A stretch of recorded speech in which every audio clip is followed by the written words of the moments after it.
Hey folks, Pat that Halloween movie collector, and I'm back with another one of my top 10 albums from the 1980s. This time around, we're doing 1983, which I did not realize how many great albums came out in 83. I started looking through my CDs, my albums, and did a little bit of research. I was like, damn, this was a damn good year for albums. And much like some of my other lists, a little eclectic with some surprises here and there. But there was a lot of good music in 83. I was really, really surprised, and I'm looking forward to talking about it.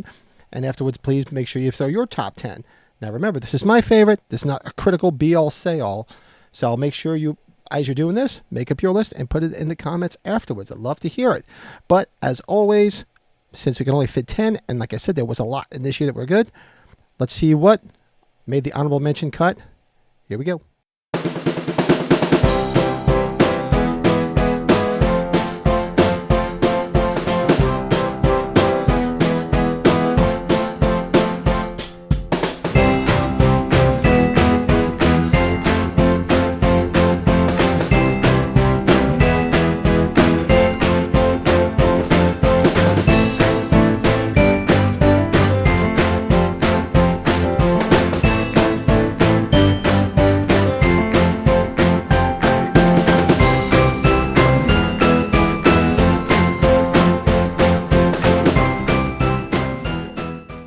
See what I mean?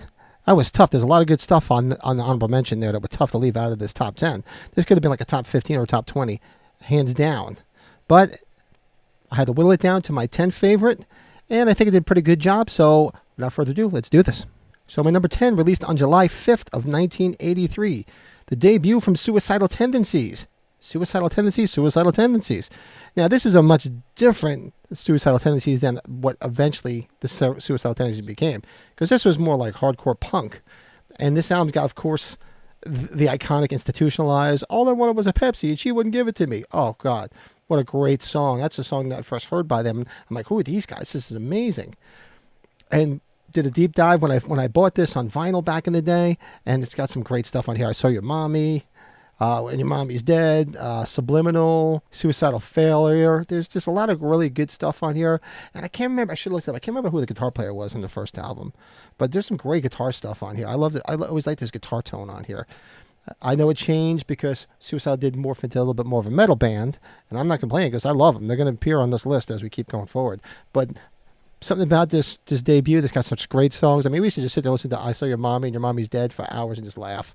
So what a great song. So that is my number 10, Suicidal Tendencies debut. My number 9, released on January 20th of 1983. Different spectrum right here, but they made, was it my last list or the list before this? I forget. But none other than Def Leppard's Pyromania. Now, this album was big.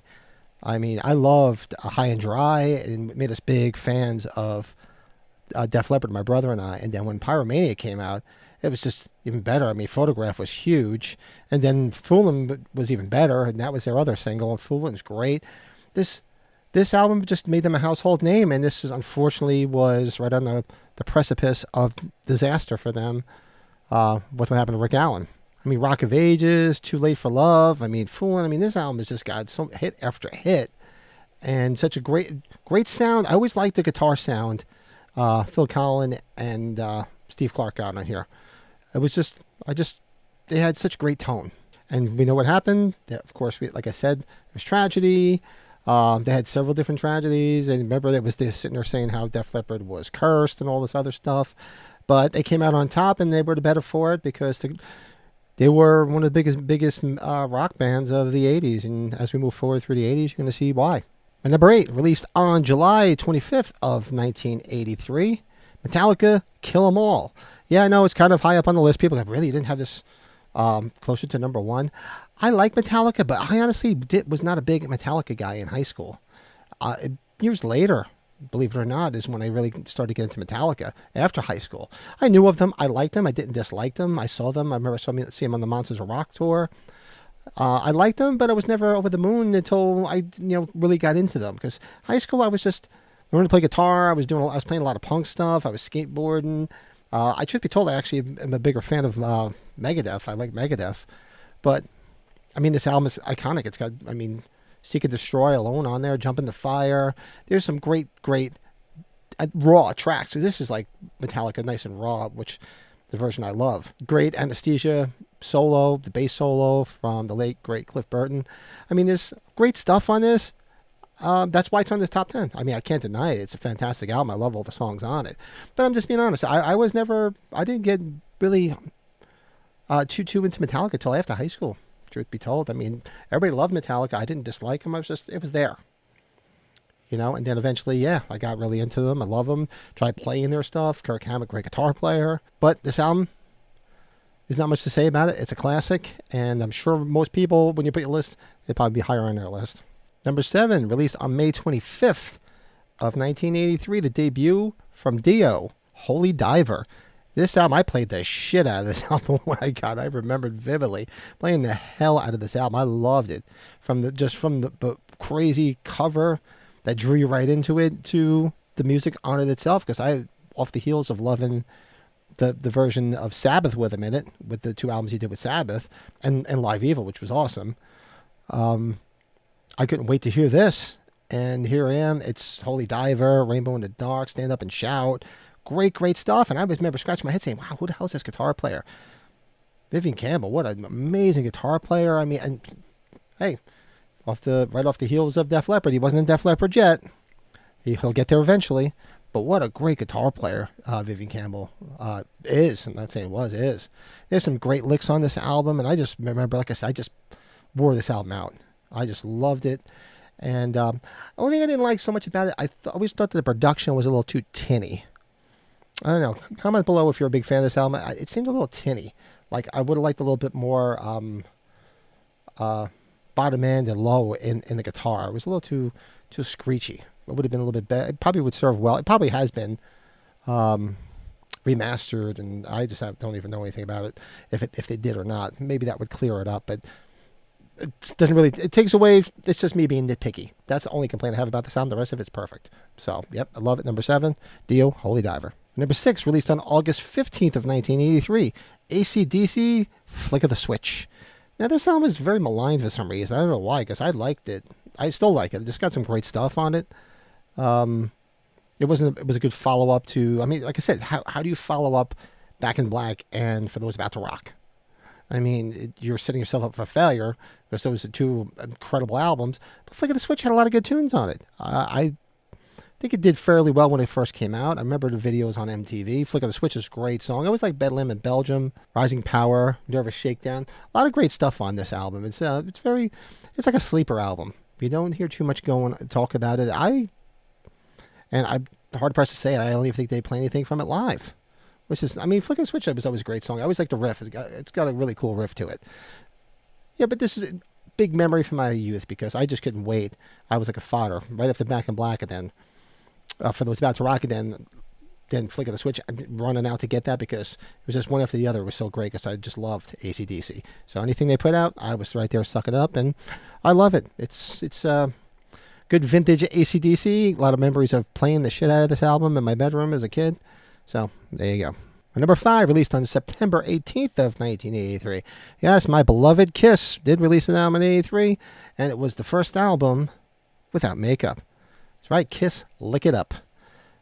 Now, this was, I remember, because I think I talked about this once before. There wasn't much going on. I missed the whole unveiling of Kiss on MTV. I didn't see it till a replay, because I didn't really pay attention. I was a kid. At that time in my life, and most kids' lives, you were outside playing. You weren't parked in front of a TV. We only had 2 TVs in my house anyway. And as soon as Dad came home, it was his. So I was up, get up, turn this MTV shit off, go outside. So I remember missing that, and I didn't see Kiss unmasked. Well, I mean, you used to see him in tabloids. I remember seeing all that kind of shit in the late 70s and early 80s. Being at the supermarket with my mom and open up the National Enquirer if they saw something about Kiss or whatever.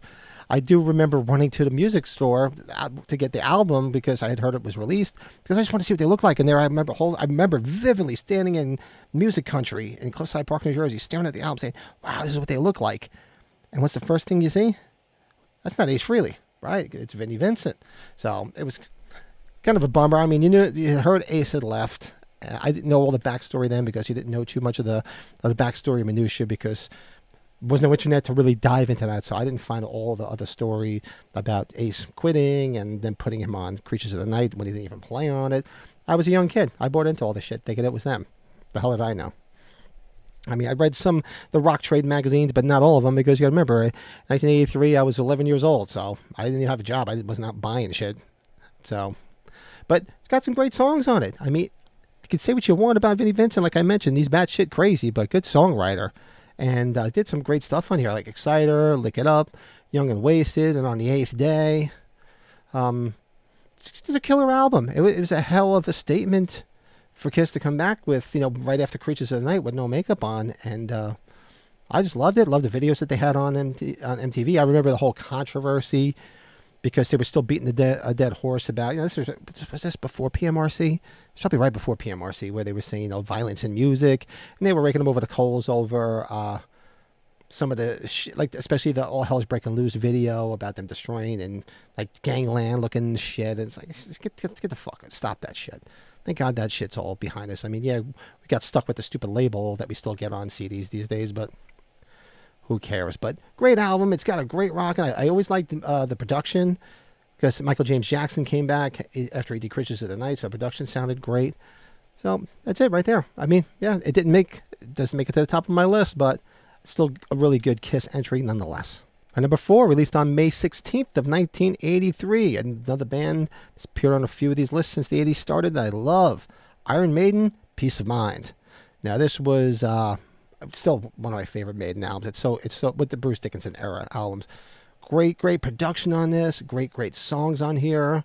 I mean, I just remember Flight of Icarus, seeing the video on MTV. And I was like, wow, this is great. And you got Die With Your Boots On. I remember sitting there trying to play The Trooper, because just the intro itself, I was dying to learn how to play The Trooper. What a great song. Great video, too. Where Eagles Dare. I mean, it's got a lot of the staples that I remember seeing Maiden. I haven't seen Maiden in a few years. But back in the day when they used to see them all the time, they used to play a lot of stuff off this record. It's one of their more popular records. It's just got some great stuff on it.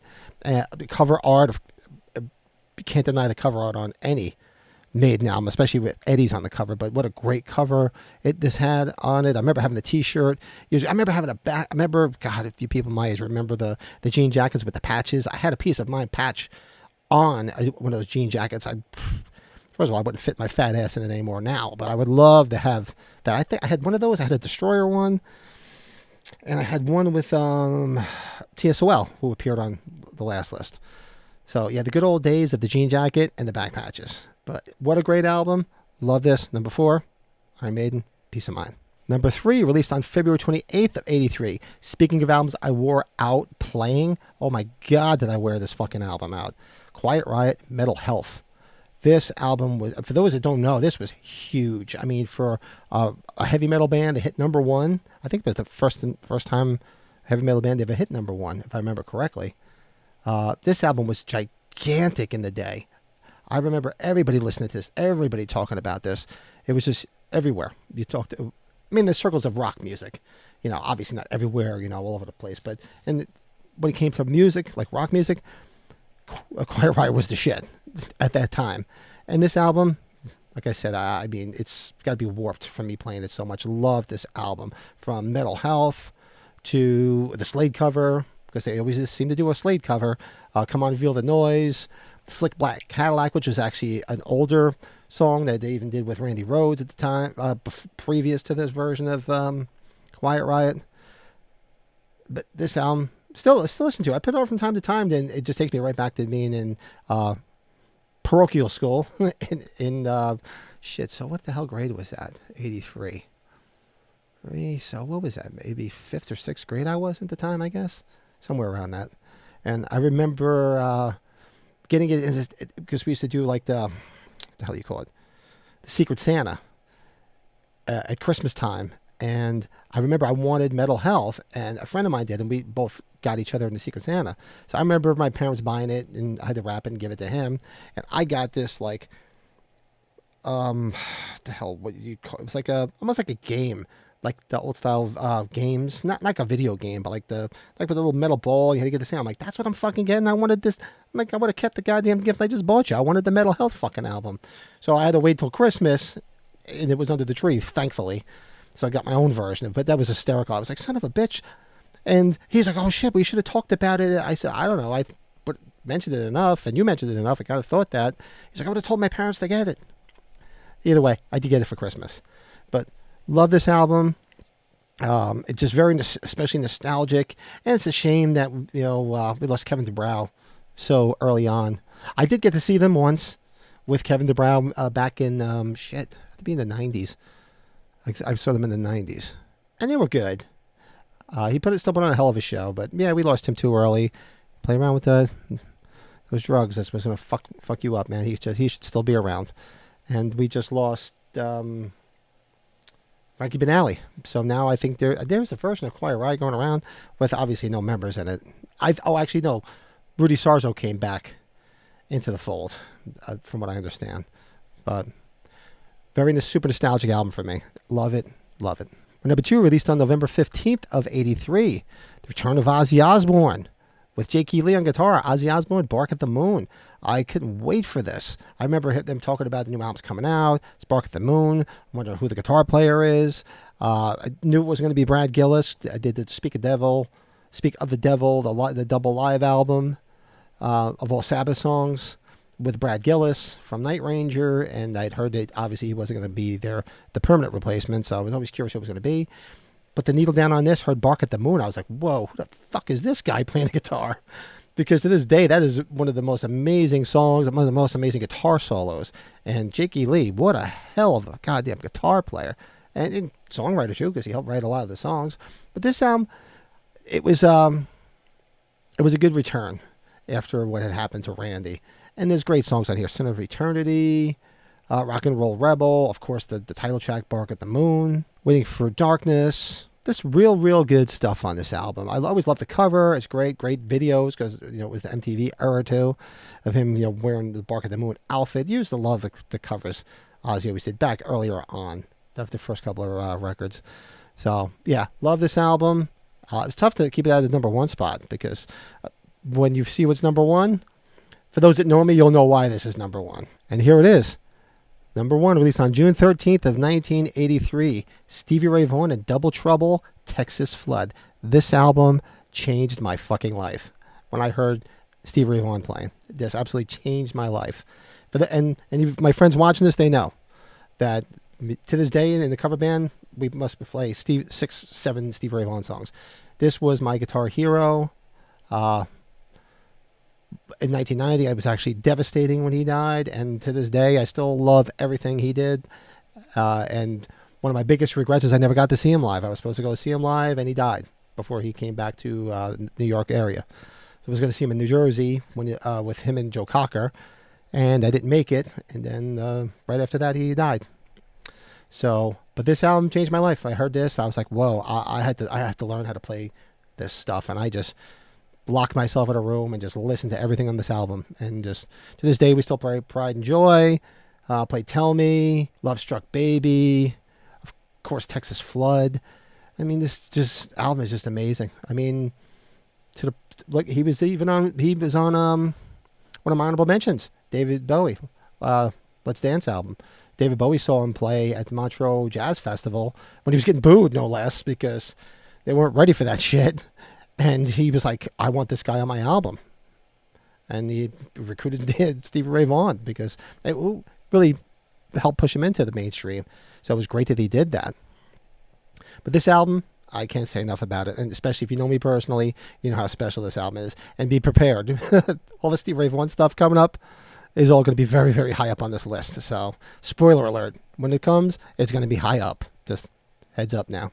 And there you go. That is my top 10 album. My 10 favorite albums of 1983. Do me a favor. Throw yours in the comments below. Let me know what your top 10 are. Like I said, there was a lot. There's a lot of honorable mentions in here. This was not easy. My number 1 was a given. Like I said, it was easy. That was a no-brainer. But everything else was tough. It was strategically placed. Some of the ones that I had on my honorable mention were in my top 10, and I started shuffling stuff around, and I'm like, my criteria is, I'm not the Rock and Roll Hall of Fame saying, influence this. What do I listen to the most? What do I love the most?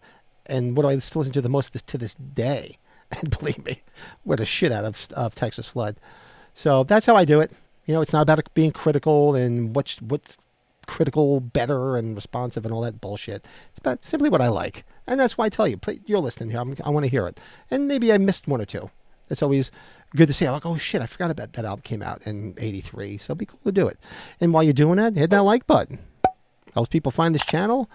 I'm trying to pump these out a little bit quicker. And I got a few other things in the pipeline I'm thinking about doing. And it's just been a lot of fun. A lot of positive feedback. And a lot of people have been putting their lists in there. It's been fun to read. It's really cool. So make sure if you haven't subscribed to the channel, make sure you hit that subscribe button. Don't cost nothing. And come back for some more top 10s of music, top 10s of movies, podcasts, horror, beer, you name it, it's all here. It's all fun shit. So until then, drop your list in the comments below. Hit the like. Make sure you subscribe. I'll talk to you soon.